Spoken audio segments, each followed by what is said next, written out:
Lucy once thought the sharing economy was awesome until she moved into a new neighborhood. Next to her are several flats, often rented out on Airbnb, and the guests make noise, produce more trash, and do not contribute to the community. Once, guests were standing in front of the house yelling at midnight without keys because the host forgot they were coming. She also learned that some prior renters, whom everyone liked, had to move out since the rent got unaffordable for them. The nearby bed and breakfast had to close since they were not competitive with the lower Airbnb prices. But this is not even all. Her new neighbor John is an Uber driver, and because he is not an employee of the platform, he has no employee protection, no holiday pay, or any type of job security. Lucy realizes there are several dark sides to the sharing economy, not only for customers and service providers, but also for the neighborhoods or the traditional players. So Lucy talks to Mohammed, an expert in the sharing economy, and asks him what can be done about this and who should be responsible.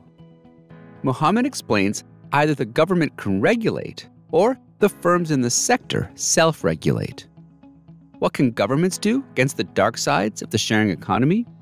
Avoid, limit, or guide. Some governments have completely or partially banned companies such as Uber. Drastic, but possible. Some governments cap the number of licenses for service providers, or they cap the number of nights one service provider is allowed to rent out an Airbnb flat. This avoids professional service providers that buy flats to rent them out on sharing platforms.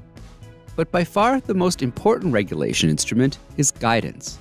For example, some governments have started regulating sharing economy firms to treat their service providers more like employees, or allow them to initiate a union, or to appeal when they are banned from the platform.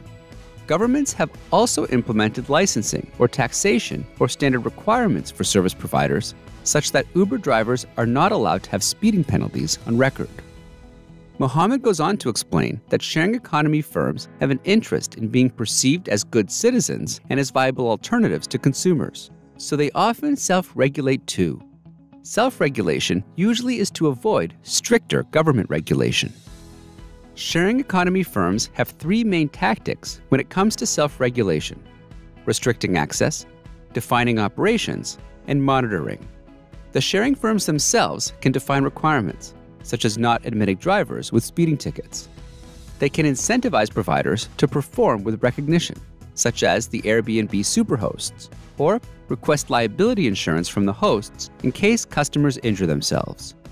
Sharing economy firms can also create fair and transparent review sites to identify those service providers or customers that are most disruptive and don't play by the rules. Lucy sees that there is a lot that can be done about the dark sides of the sharing economy. Her conversation with Mohammed has very much changed her opinion of the sharing economy, and she will certainly be more selective in the future. If you want to find out details about this research, check out this publication.